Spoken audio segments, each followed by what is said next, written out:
Okay, so I got everything hooked up. I've got it working through Scratch, where I just press the W button and it goes forward, and the S button and it stops.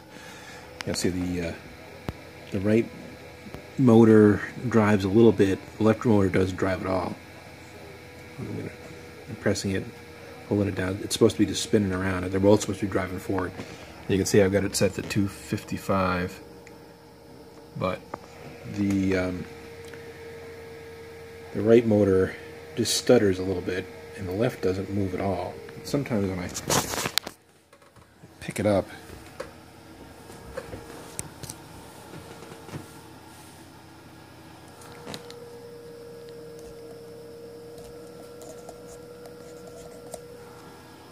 it'll drive a little bit, but clearly